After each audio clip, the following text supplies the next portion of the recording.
Hey everyone, welcome to another deep dive. And today we're taking on Greek myths, but with a twist. Ooh, a twist, huh? Sounds intriguing. We've got these two really cool sources, one from history.com that Yeah. gives us, the basics of Greek mythology, and then this other one from Smithsonian Magazine. And get this, it explores how some of those ancient stories, they might actually be based on real geological events. Wow, really? So we're talking like earthquakes and volcanoes and floods, that kind of thing? Exactly. We're going to go beyond just like retelling the myths. We're going to look at the historical context and see if those fantastical tales could hold clues to real happenings in the ancient world. That's a really cool concept. I'm excited to dig into this. Me too. All right. Okay, so before we go too far, let's set the stage. What exactly are Greek myths and why were they so important back then? Right, well, they're more than just stories. It's like they blended history, science, philosophy, and entertainment all into one. The ancient Greeks used myths to explain everything, from how the world was created to why the seasons changed. I see. It was like their way of understanding the world around them. Exactly. Myths provided this framework, for understanding the natural world, human behavior, their place in the cosmos. And these weren't just bedtime stories either. Right, right. These were woven into their everyday life, influencing religion, social customs, everything. And wow, talk about a legacy. Even today, we see Greek mythology everywhere, like brand names.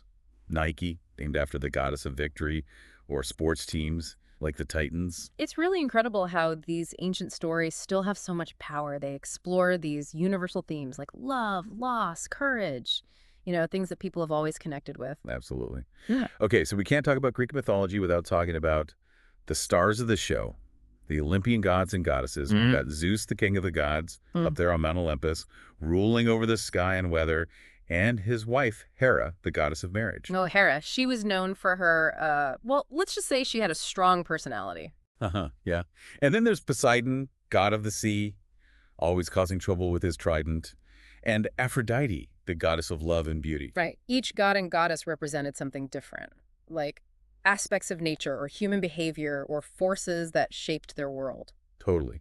Okay, so we've also got Apollo, the god of music and poetry, Artemis, the goddess of the hunt, Ares, the god of war. There's a full house up there on Mount Olympus. Oh, for sure. And then we've got figures like Hades ruling the underworld, Yeah. and Hestia, the goddess of the hearth and home. And beyond those big names, we've got all sorts of other characters. Heroes like Heracles, known for his strength, and those 12 labors. And then there's Pandora, whose curiosity, well, it kind of unleashed all the evils of the world. And let's not forget those amazing monsters and creatures. Oh, yeah? Pegasus, the winged horse, centaurs, half human, half horse, sphinxes with their riddles, and those one-eyed giants, the cyclops. It's really a whole world of imagination and adventure. It really is. But, okay, here's where things get really interesting. What if some of these myths weren't just stories? What if they hold clues to real events from the past? And I'm talking specifically geological events. That's what this Smithsonian article digs into, and it's super fascinating. Yeah, I've heard of that. It's called geomythology, right? Yeah, exactly. This geoscientist, Patrick Nunn, he's been exploring this idea that myths could be rooted in real geology. It's not about taking the stories literally, but recognizing that they could give us insights into how ancient people observed and interpreted what was happening around them. So we're not saying every detail is true, but looking for connections, like aha moments where the myth reflects a real event, even if it's been embellished over time. Exactly. Like the article talks about Noah's Ark. Right. Now, we're not saying there was a literal global flood. That wouldn't be scientifically possible. Definitely not. But what if? What if the story is a distant memory of a smaller but still catastrophic flood? Yeah, like a localized flood. Exactly. Maybe even the flooding of the Black Sea region.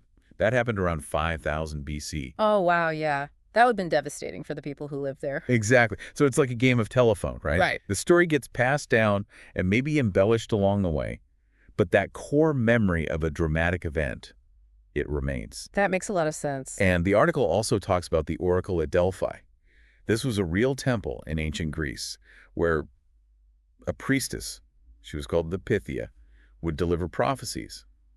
Well, scientists have found geological faults under the temple, and these faults could have released gases Oh, wow. that might have messed with the priestess's consciousness. So the prophecies might not have been entirely supernatural, Right. but influenced by actual geology. It's a possibility, and it Right. makes you think, how did ancient people interpret these things? It's not about debunking myths, but exploring how they might reflect a mix of observation, imagination, and culture. It's fascinating to think about. It really is. It's like we're looking at these ancient myths through a new lens, considering that they might contain echoes of real-world events. It makes you wonder what other hidden clues we might find as we delve deeper into the world of mythology. Oh, yeah. I'm sure there's a ton more to discover. This is just the beginning of our exploration. It's amazing to think about those connections, between myth and geology. But it also makes me wonder, if these events were so important, wouldn't they have, more accurate ways to record them, instead of just relying on stories that could change over time? Yeah, that's a really good point. And it shows us how differently ancient societies documented information compared to, our modern methods. Right, like they didn't always have written language, did they? Exactly. Written language wasn't always available or widely used. And plus, their scientific understanding was still developing. So for them, stories were the best way to pass down knowledge, right? That's exactly it. Oral tradition was super powerful, especially in societies with limited literacy. Stories were easier to remember and pass down through generations. That way, they could make sure those important events, even the catastrophic ones, weren't forgotten. I see. So instead of writing a scientific paper about a volcanic eruption, they would weave it into a myth about an angry fire god or something. Exactly. And while some details might change over time, like in that game of telephone, the core message, the essence of the event, would often stay embedded in the story. So those exaggerations or mythical elements, they weren't trying to deceive anyone. It was just a natural part of how stories evolve. I think that's right. Imagine a story being told over and over again for generations. Each storyteller might add their own spin or interpretation. Some details might get lost, others exaggerated. But the memory of that important event, it would still be there in the myth. Right, like how family stories get passed down. The main event might be true, but the details get a little fuzzy. Yeah, exactly. Maybe a little more exciting each time, too. Haha, for sure. And that's what makes these ancient stories so valuable to researchers, like, Patrick Nunn. They give us this unique glimpse into the past. We can start to understand how ancient people experienced the world around them, especially those really awe-inspiring events, like geological events. Yeah, it's like having a conversation with our ancestors, hearing their stories, and understanding what those events meant to them. I love that. It reminds us that we're all part of this long chain of human experience, connected to those who came before us through these stories. And sometimes those stories might even contain warnings about potential dangers, right? Like a reminder of nature's power. Oh, absolutely. Like they observed these events, they saw the destruction, and they encoded those warnings into their myths. So it wasn't just entertainment, it was a way to transmit knowledge Exactly. about the environment and the dangers they face. Precisely. And it's really fascinating how those lessons can still resonate with us today. It really is.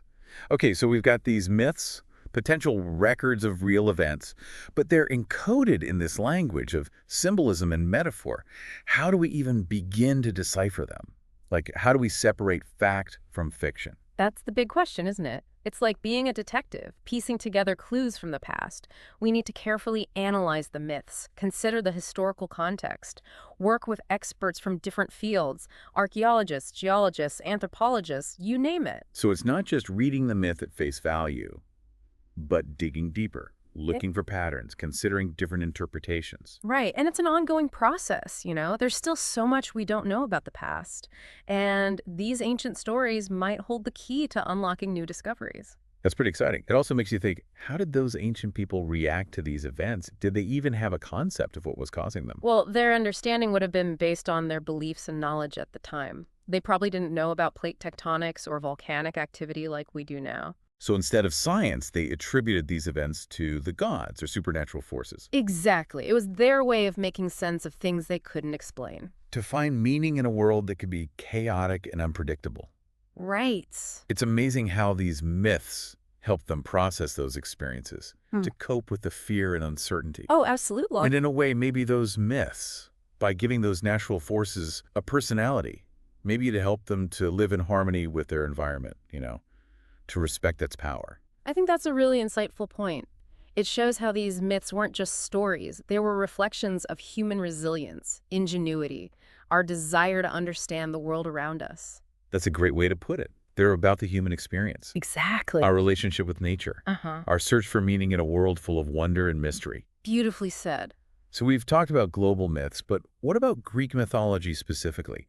Were there any that might have geological roots? Well, the Smithsonian article focused on myths from all over the world. So to connect those to specific Greek myths, we're going to have to do a little speculating. But hey, that's part of the fun, right? For sure. Let's put on our geomythology detective hats Okay. and see what we can find. Right, let's start with the story of Demeter and Persephone. You know, where Persephone gets abducted by Hades and taken to the underworld. Oh, yeah. Could this be a symbolic representation of the changing seasons, like connected to the ancient Greeks' understanding of agriculture and the Earth's fertility? I see what you mean. Persephone's time in the underworld Mm-hmm. represents the barren winter months when nothing grows. And then when she returns to her mother Demeter, it symbolizes the return of spring and new life. So it's a myth that explains the mysteries of nature, the Yeah. cycle of death and rebirth. Exactly. It reflects their connection to the land, their attempts to understand those forces that controlled their agricultural world. That's a good one. What else? How about Pandora's box, Oh, yeah. where all the evils of the world are released? It's a classic. Could that be a reflection of ancient anxieties about natural disasters, like plagues or other calamities that seem to come out of nowhere?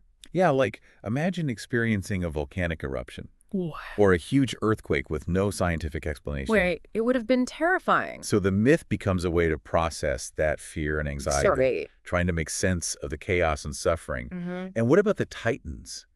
Those, like, primordial beings who get overthrown by the Olympian gods. Ooh, that's a good one. Could that be a representation of some major geological event? Like something that totally reshaped the world? That's a fascinating thought. Maybe a massive volcanic eruption or a catastrophic earthquake, or even a huge flood that changed the landscape. And that forced the ancient Greeks to reimagine their world and their place in it. Wow. So even in those really mythological tales, there might be echoes of real events Right. seen through the lens of imagination and symbolism. Exactly. And that's what makes exploring these myths so rewarding. It's a constant process of discovery, peeling back the layers of story and interpretation to see what truths might be hidden underneath. It's like we're doing archaeology, but with stories instead of ruins. Uh-huh. Yeah. And just like with archaeology, we need to be careful and open-minded, We might not always find what we're looking for. Sometimes the best discoveries come from the most unexpected places. That's so true. Okay, let's bring this back to today. Why should we care about these ancient stories and, their possible links to geology? It's not like we're going to find Atlantis or anything. Well, maybe not Atlantis, but these myths can teach us things that are still important today. Like, they remind us that the Earth is powerful. It can change our lives in huge ways. Right, like those myths about floods and earthquakes and volcanoes. Exactly. They're like warnings from the past, They tell us to respect nature, to be aware of the potential for disaster. It's like they're saying, hey, Mother Nature can be fierce, so watch out. Uh-huh, yeah. And those lessons are still relevant today, especially now with climate change and all the other environmental challenges we're facing. It makes you think. If those ancient cultures could use myths to understand their environment, what can we learn from them to help us deal with the challenges we face now? That's a great point.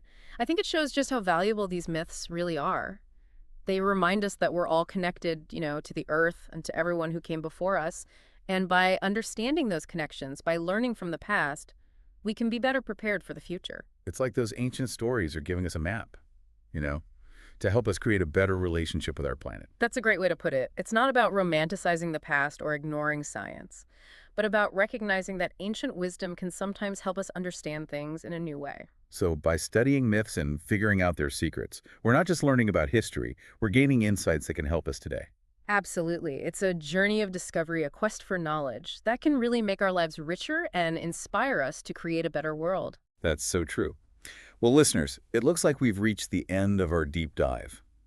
We explored Greek myths and their possible connection to real geological events. But remember, this is just the beginning. Yeah. Keep exploring those myths, ask questions, and look for those unexpected connections. You never know what you might find. Maybe you'll even uncover some geomythology mysteries of your own. Until next time, keep those imaginations going. And remember, there's always more to discover.